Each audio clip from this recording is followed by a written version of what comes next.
नमस्कार दोस्तों, आप देख रहे हैं HW न्यूज और मेरा नाम है सोनू कनौजिया।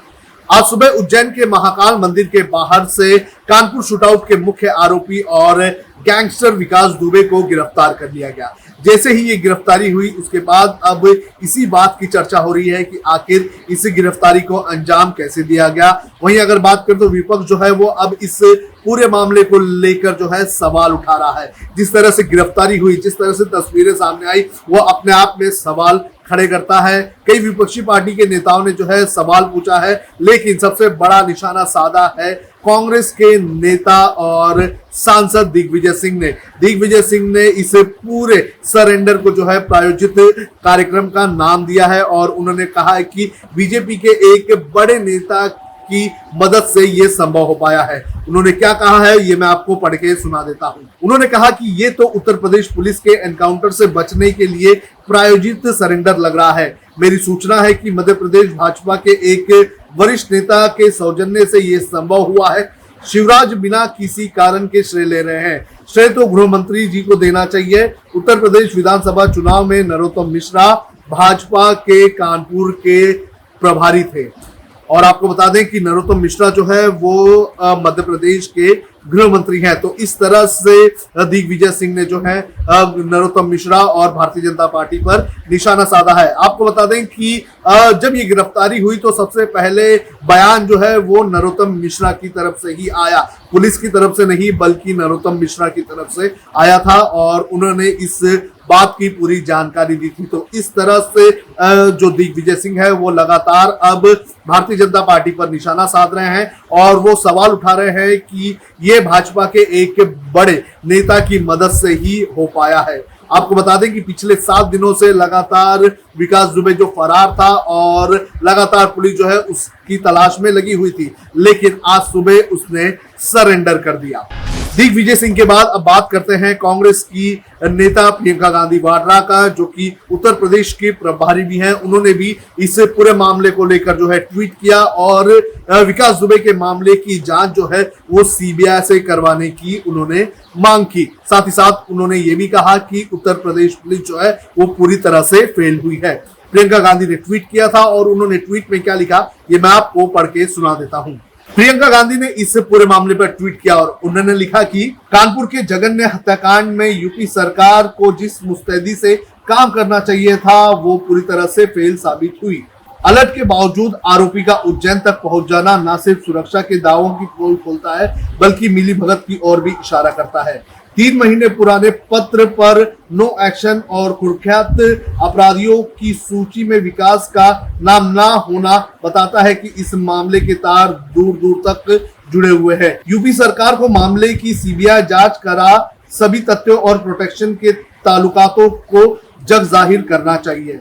तो इस तरह से प्रियंका गांधी ने जो है निशाना साधा और उन्होंने कहा कि यूपी सरकार जो है वो पूरी तरह से फेल हुई है। फेल इसलिए हुई है कि जो आरोपी है, जो मास्टरमाइंड है इस पूरे शूटआउट का, विकास दुबे जो है वो उज्जैन कैसे पहुंच गया। पुलिस की तरफ से तो पूरी जो है सुरक्षा व्यवस्था की बात कही गई थी, यूपी के बॉर्डर्स को सील करने की बात कही गई थी, लेकिन विकास दुबे जो है वो पुलिस के हाथ से निकल गया और उज्जैन पहुंच गया। साथ ही साथ प्रियंका गांधी ने यह भी सवाल उठाया कि जो लेटर भेजा गया था उस लेटर पर 3 महीने तक कोई एक्शन नहीं लिया गया और जो वांटेड आरोपियों का जो लिस्ट होता है उसके अंदर भी विकास दुबे का नाम नहीं था। तो इस तरह से कहीं ना कहीं जो है पुलिस की और विकास दुबे की मिलीभगत हो सकती है, ऐसा सवाल भी प्रियंका गांधी की तरफ से उठाया गया। आपको बता दें कि विकास दुबे की अगर बात करें तो विकास दुबे जो है अब जानकारी आ रही है कि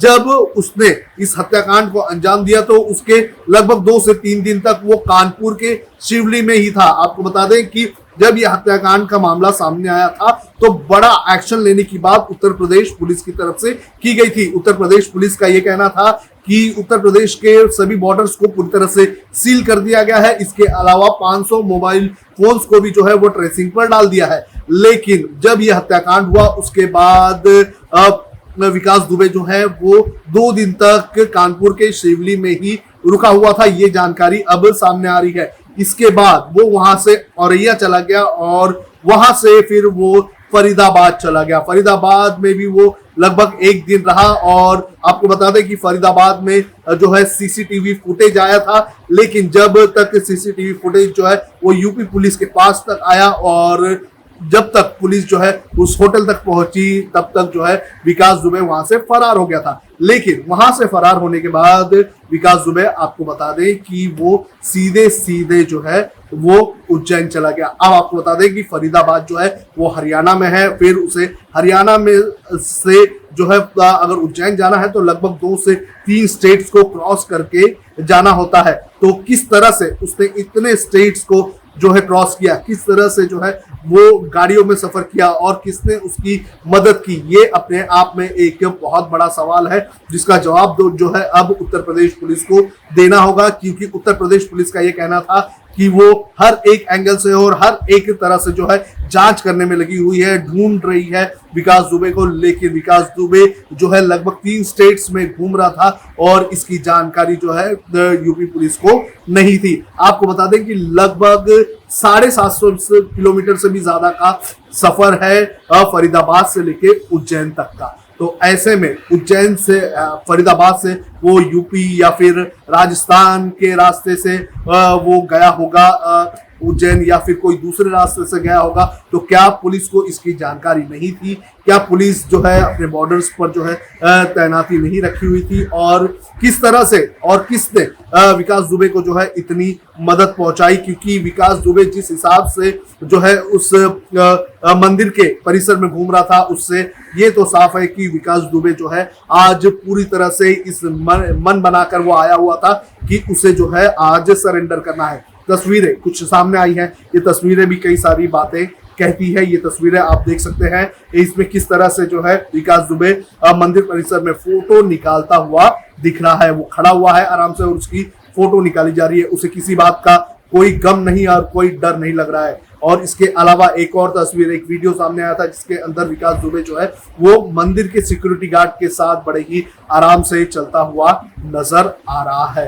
तो ऐसे में जो है ये सारी तस्वीरें कई सारे सवाल खड़े करती हैं और लगातार विपक्ष को भी मौका दे रही है कि वो अब मध्य प्रदेश सरकार, उत्तर प्रदेश सरकार पर जो है वो निशाना साधे। क्योंकि जिस तरह से ये पूरा का पूरा मामला सामने आया है, जिस तरह से विकास दुबे का सरेंडर हुआ है, ये अपने आप में कई सारे सवाल जरूर खड़ा कर रहा है। क्योंकि वो मंदिर पहुंचता है, सुबह मंदिर में पहुंचने के बाद जब उसे पुलिस जो है वो हिरासत में लेती है तो उस वक्त वो चिल्ला चिल्ला कर कहता है कि मैं विकास दुबे हूं कानपुर वाला। तो इस हिसाब से, इस तरह से अगर देखा जाए तो कहीं ना कहीं ये लगता है कि विकास दुबे जो है वो पूरी प्लानिंग के साथ आया था और पूरी प्लानिंग के साथ वो सरेंडर करना चाहता था। विकास दुबे के सरेंडर करने के पीछे एक और बड़ा कारण जो है वो ये बताया जा रहा है कि पिछले कुछ दिनों से लगातार यूपी पुलिस की अगर बात करें तो यूपी पुलिस जो है वो लगातार जो है एनकाउंटर कर रही थी, लगातार जो विकास के जो साथी है उन्हें मार रही थी। आपको बता दें कि जब विकास दुबे आज गिरफ्तार हुआ उसके पहले ही पुलिस ने एनकाउंटर करके उसके 3 साथियों को जो है मार गिराया था। इसके पहले भी और भी एनकाउंटर किए गए थे यूपी पुलिस की तरफ से, जिसके अंदर उसके जो करीबी थे उन्हें भी पुलिस ने मार गिराया था। तो इस तरह का एक्शन लगातार जो है यूपी पुलिस की तरफ से चल रहा था और इस तरह के एक्शन के बाद आपको बता दें कि कहीं ना कहीं विकास दुबे ने जो है सरेंडर करने की यही सोची होगी और उसने आज सरेंडर किया। लेकिन आपको बता दें कि जिस तरह से ये पूरा का पूरा सरेंडर हुआ है और जिस तरह से ये पूरा का पूरा वीडियोस और चीजें सामने आई हैं, उसमें कहीं ना कहीं अब ये सवाल जरूर उठ रहा है कि आखिर क्या इसके पीछे एक सोची समझी रणनीति है या नहीं।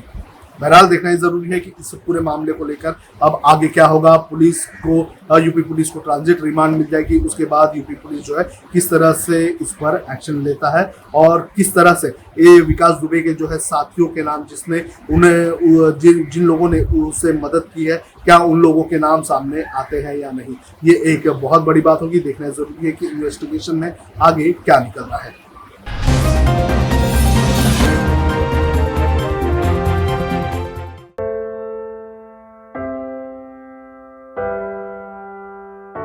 हमारे घरों में भी बच्चे होते हैं जो हमसे प्यार दुलार की आस करते हैं।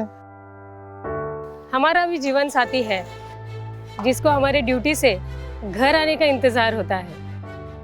हमारे घर में भी एक बूढ़ी माँ है जिनके लिए आज भी हम ही आंखों के तारे हैं। लेकिन हम हमारे घरों में नहीं है। आपकी सुरक्षा में कोई कसर न रहे, इसलिए हम अपने प्रियजनों से दूर है। हम में से ही कुछ तो अब इतने दूर जा चुके हैं कि वो वापस अपने घरों को लौट भी नहीं पाएंगे। हमें गर्व है कि हमारे कंधों पे मुंबई शहर के नागरिकों की सुरक्षा की जिम्मेदारी है। हमारे जज्बे और बलिदान को व्यर्थ न जाने दे। इस संकट के समय में आप घर पे रहे, सुरक्षित रहे।